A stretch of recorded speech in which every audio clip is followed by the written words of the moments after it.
अस्सलाम वालेकुम। उम्मीद है आप सब कह रहे हो आफियत से होंगे। तो आइए आज की आयतें शुरू करते हैं। बिस्मिल्लाहिर्रहमानिर्रहीम। वयज़ुरिकुमुहुम इज़ तक़ैतुम फ़ी अयुनिकुम क़लीलन वयुक़ल्लिबुहुम फ़ी अयुनिहिम लियक़ज़ियल्लाहु अम्रन काना मफ़ऊला व इलल्लाहि तुरजअुल उमूर। शुरू अल्लाह के नाम से जो बड़ा मेहरबान निहायत रहम करने वाला है।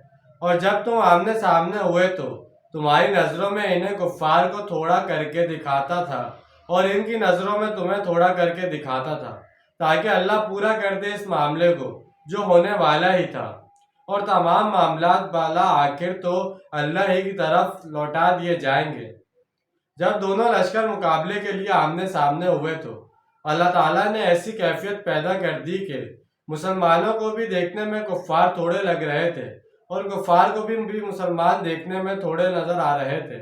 ऐसी सूरत हाल अल्लाह ताला ने इसलिए पैदा फरमा दी थी ताकि जंग डट कर हो, इसलिए कि वो इस दिन को यौम फुरकान बनाना चाहता था और नहीं चाहता था कि कोई फरीक भी मैदान से कहना कतराए। या अय्युहल्लज़ीना आमनू इज़ा लक़ीतुम फ़िअतन फ़स्बुतू फ़ज़्कुरुल्लाह कसीरन लअल्लकुम तुफ़्लिहून।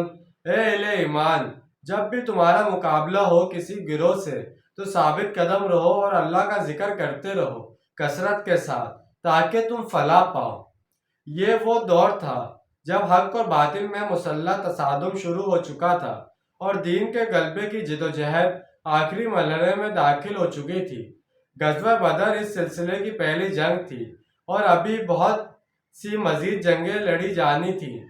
इस पस मंज़र में मुसलमानों को मैदान जंग और जंगी हिकमत अमली के बारे में ज़रूरी हिदायत दी जा रही है कि जब भी किसी फ़ौज से मैदान जंग में तुम्हारा मुकाबला हो तो तुम साबित कदम रहो और कभी भी किसी भी हालत में दुश्मन को पीठ न दिखाओ। हालत जंग में भी अल्लाह को कसरत से याद करते रहो, क्योंकि तुम्हारी असल ताकत का इन्हसार अल्लाह ही की मदद से है। लिहाजा तुम अल्लाह पर भरोसा रखो, क्योंकि एक बंदा मोमिन का सब्र अल्लाह के भरोसे पर ही होता है। अगर तुम्हारे दिल अल्लाह की याद से मुनव्वर होंगे, इसके साथ कल्बी और रूहानी ताल्लुक अस्तवार होगा, तो तुम्हें साबित कदम रहने के लिए सहारा मिलेगा। और अगर अल्लाह के साथ तुम्हारा ये ताल्लुक कमज़ोर पड़ गया तो फिर तुम्हारी हिम्मत भी जवाब दे देगी।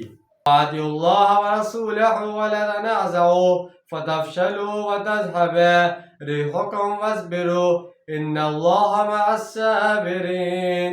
और हुक्म मानो अल्लाह का और इसके रसूल सल्लल्लाहु अलैहि वसल्लम का, और आपस में झगड़ा ना करो, वरना तुम ढीले पड़ जाओगे और तुम्हारी हवा उखड़ जाएगी। और साबित कदम रहो, यकीनन अल्लाह साबित कदम रहने वालों के साथ है।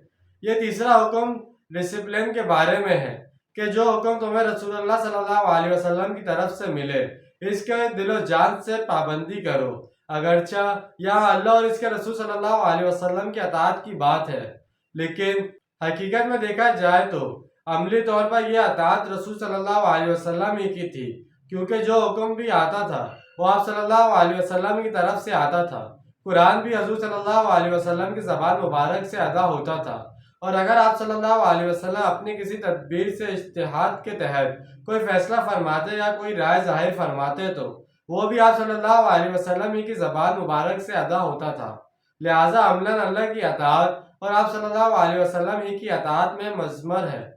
ये वही अल्फाज है जो हम सूरह अल इमरान की आयत 106 में पढ़ आए हैं। वहाँ गज़वा उहद के वाक़े पर तबसरा करते हुए अल्लाह ताला ने फरमाया, अल्लाह ताला को तो इल्म था कि एक साल बाद गज़वा उहद में क्या सूरत हाल पेश आने वाली है। चुनाचा एक साल पहले ही मुसलमानों को जंगी हिकमत अमली के बारे में बहुत वाज़ेह हिदायत दी जा रही हैं कि डिसिप्लिन की पाबंदी करो और अताअत रसूल सल्लल्लाहु अलैहि वसल्लम पर कारबंद रहो। तो जैसे कि आज हमने चंद आयतों का तर्जुमा और तफसील बयान की है, उम्मीद है आपको समझ में आएगा, पसंद आया होगा। मिलते हैं अगली वीडियो में, तो ढेर सारा ख्याल रखिएगा, अपना ज़्यादा दूसरों का ख्याल रखिएगा। जब तक के लिए अल्लाह हाफिज़, फ़ी अमान अल्लाह।